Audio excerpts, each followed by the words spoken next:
La gravure sur Tetra Pak, c'est quoi ça? Alors Tetra Pak d'abord. Tetra Pak, c'est une marque, comme on peut le voir là en dessous. C'est la marque d'une entreprise suédo-suisse qui est leader mondial dans son domaine, un domaine qui doit d'ailleurs dépasser celui qui nous intéresse ici. Je devrais donc plutôt parler de briques alimentaires, mais dans le petit monde des arts plastiques, le nom propre est déjà passé dans le langage courant. Et si j'emploie pas ce terme de Tetra Pak, personne ne me trouvera sur Internet. Donc je vais essayer de dire briques alimentaires, mais de temps en temps je dirais Tetra Pak quand même. Alors ces briques alimentaires sont en carton, doublées d'une pellicule d'aluminium, donc on peut voir à l'intérieur quand on l'ouvre.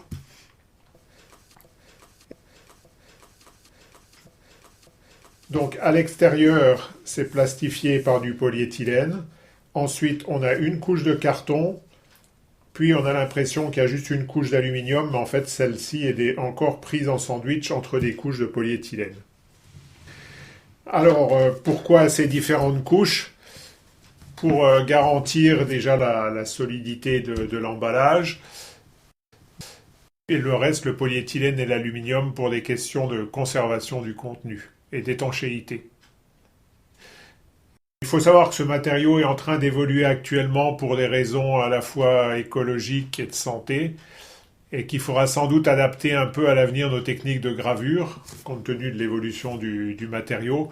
Mais pour l'instant, cela fonctionne parfaitement et toutes les briques qu'on trouve quasiment sont encore avec ce mélange de carton, de polyéthylène et d'aluminium. Alors, pourquoi utiliser ces briques alimentaires pour faire de la gravure? Voilà des petits exemples de gravure qu'on va produire. Alors, pourquoi les faire avec du Tetra Pak et pas avec les techniques classiques de gravure sur cuivre, lithographie, etc. Déjà parce qu'il est beaucoup plus facile de graver dans ce matériau tendre que dans du cuivre ou tout autre métal. C'est rapide, c'est une technique rapide. Parce que c'est un matériau de récupération. C'est-à-dire un matériel qu'on va récupérer, qui est donc gratuit et qui est écologiquement intéressant, puisqu'on ne va pas consommer un matériau neuf. On ne va pas acheter du matériau neuf, du plastique ou du cuivre pour faire nos gravures. On va utiliser uniquement un matériau de récupération. Parce que comme nous le verrons, il ouvre de nombreuses possibilités artistiques, dont certaines qui lui sont propres par rapport aux autres techniques de gravure. On peut le froisser, on pourra le froisser pour obtenir des effets. On peut détacher la pellicule aluminium pour avoir ces traits noirs bien épais. On peut le découper facilement avec des ciseaux, ce qui nous permettra de sortir de ce format rectangulaire, par exemple. Et parce qu'il est suffisamment résistant pour permettre une centaine de tirages facilement sans dégradation visible de la qualité des tirages. Donc c'est à la fois un matériau qui est mou, mais qui est résistant quand même. Mais rien de moins un exemple de la technique de base. Alors, après avoir découpé et lavé, séché une brique de lait ou autre contenant alimentaire, on va couper un rectangle dans celle-ci et on va dessiner dessus avec un feutre non indélébile, comme on le ferait sur une feuille de papier. Alors, je vais faire un dessin très simple.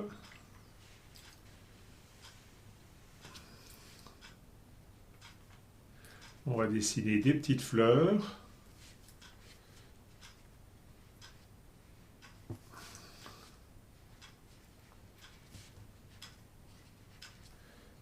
Avec des feuilles.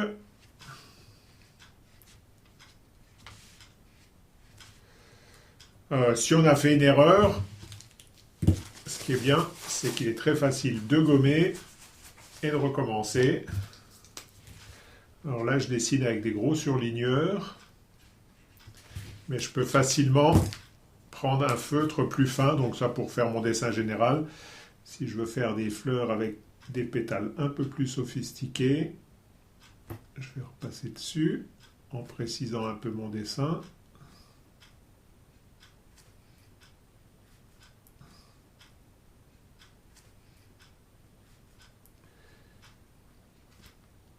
Et je continue comme ça.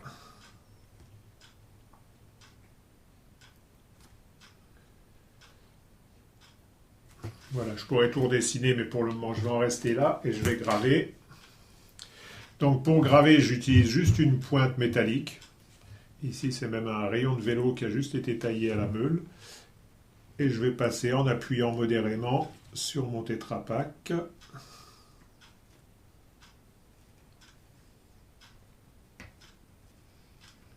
Alors, je vais vous faire tout le dessin pour vous montrer que ça va relativement vite, pour vous donner l'échelle de temps pour réaliser un dessin comme ça. Donc on va faire un petit marque-page. Allez, on va remettre une feuille ici aussi. Alors il faut se rappeler où est-ce qu'on est passé et où est-ce qu'on n'est pas passé. La feuille, avec sa nervure. Le début de la fleur. Allez, on va lui refaire sa série de pétales là. Allez, là on va en mettre un de plus. Tiens.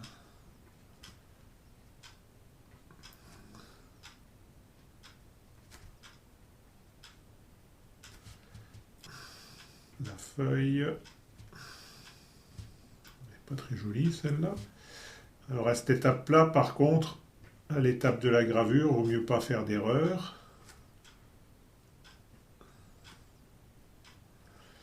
Mais on verra dans un autre tuto que si on fait une erreur, on n'a quand même pas perdu notre temps parce qu'on peut très facilement recopier la matrice et la regraver à nouveau sans avoir à refaire le dessin.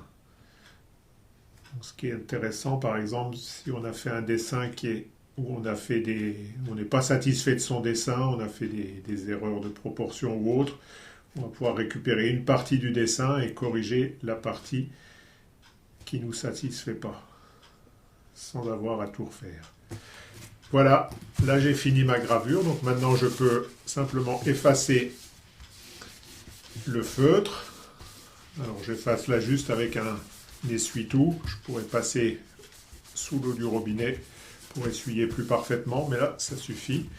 Donc ma gravure est réalisée, maintenant on va l'ancrer, on va remettre une petite rainure là, une petite rainure là. On va l'ancrer et faire un tirage tout simple pour montrer comment ça marche en tirage vraiment de base. Voilà, donc nous allons ancrer la matrice. Donc je me mets sur une vieille revue, ce qui vous fait de la publicité pour les marchés de Noël du Grand Est au passage. Je vais mettre un petit peu d'encre. Donc l'encre, je détaillerai de quel type d'encre il s'agit dans un autre tuto. Je vais juste vous dire que c'est une encre bien pratique parce qu'elle se lave à l'eau. Donc il n'y aura pas besoin d'utiliser de solvant ou autre. On n'aura pas à en respirer quand on va travailler et puis on n'aura pas besoin pour nettoyer les outils, etc. Alors, on va utiliser un couteau à peindre pour bien faire pénétrer l'encre. On va l'étaler sur la matrice. Et on va surtout bien la faire pénétrer. Vous voyez que je la fais bien pénétrer ici dans les traits. Voilà, j'en ai mis à peu près partout. Et maintenant, donc une fois qu'il y en a partout, je vais l'essuyer avec du simple essuie-tout. Donc c'est un des intérêts de la méthode, de la gravure sur Tetra Pak. Comme vous le voyez, c'est qu'on n'utilise que des matériaux relativement courants, des outils et des matériaux relativement courants et peu coûteux. Donc là, maintenant, pardon, je ne peux pas faire ça. Je vais essuyer en fait l'encre, donc qui va rester uniquement dans les creux. Donc là où j'avais dessiné et là où j'ai passé mon outil. Donc on reprend du papier propre pour bien essuyer. Vous voyez que ça s'essuie facilement et rapidement. On n'a pas besoin de trop frotter.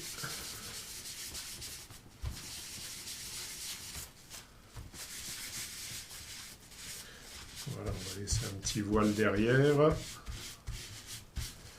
Allez, j'essuie encore une fois. Plus j'essuie, plus j'aurai un fond qui sera net.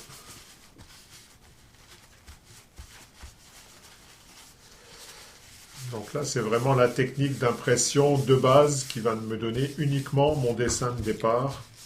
Et on verra après qu'on peut faire des choses quand même beaucoup plus sophistiquées.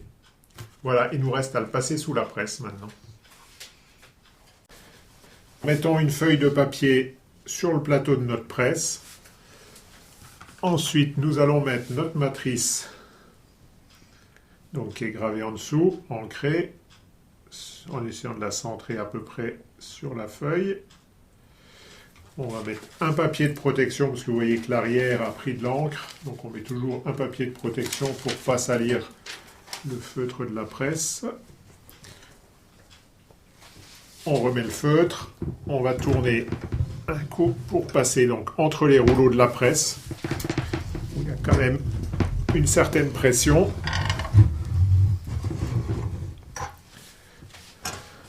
On reprend de l'autre côté, on enlève le papier de protection, la matrice on l'enlève aussi, et vous voyez le résultat. Donc on a nos petites fleurs qui ont été tirées. Bon, cet exemple est très simple. On a fait un tirage on ne peut plus simple, mais tout ça pour vous montrer que c'est une technique qui peut être très rapide, dans la mesure où on n'essaye pas de faire des choses compliquées, et on va pouvoir compliquer tout doucement. Alors pour vous montrer ce qu'on peut faire une fois qu'on complique un petit peu, donc j'avais déjà fait une autre matrice similaire, avec le même type de dessin. Donc j'ai fait aussi un tirage simple comme on vient de faire.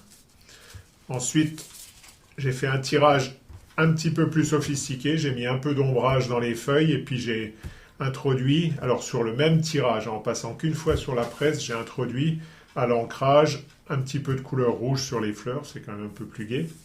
Ensuite, j'ai voulu faire au contraire quelque chose de complètement différent. Je suis passé en noir. Mais au-delà du changement de couleur, j'ai travaillé le fond différemment, de manière à avoir des fleurs qui soient, un motif qui soit clair sur un fond plus foncé. Donc on est un peu en négatif. Ensuite, à partir de ce même ancrage que j'ai retravaillé, remis un peu de vert, un peu de rouge, là on a quelque chose de beaucoup plus doux, à l'opposé de celui-là. Ensuite, j'ai voulu changer de couleur, je suis passé en brun. Donc je suis repassé en monochrome, et là j'ai un peu plus travaillé chaque pétale, de manière à ce que tous les pétales soient avec deux niveaux de brun, avec un fond dégradé du haut vers le bas. Et enfin j'ai fait une dernière version en froissant ma matrice pour avoir un petit effet qui est très discret ici, un petit effet de ride derrière, et puis encore une polychromie qui est en brun, jaune, bleu. Là j'ai inversé, j'ai voulu mettre des fleurs bleues. Donc si on regarde maintenant globalement tous ces essais qui ont tous été faits relativement rapidement, parce que je suis en petit format, donc ça m'a demandé entre 5 et 10 minutes par tirage. Et j'ai une panoplie à partir du même dessin, j'ai une panoplie de tirages qui sont tous différents. Et c'est ce que je vais vous expliquer plus en détail. Donc dans les tutos suivants, on va revenir beaucoup plus en détail sur chaque phase de la gravure, chaque étape de la gravure, et puis voir un peu ces différentes techniques pour avoir un fond granuleux comme ça, pour avoir des petits rehauts de blanc comme on peut voir ici. Donc tout ça, je vais vous l'expliquer dans les tutos suivants.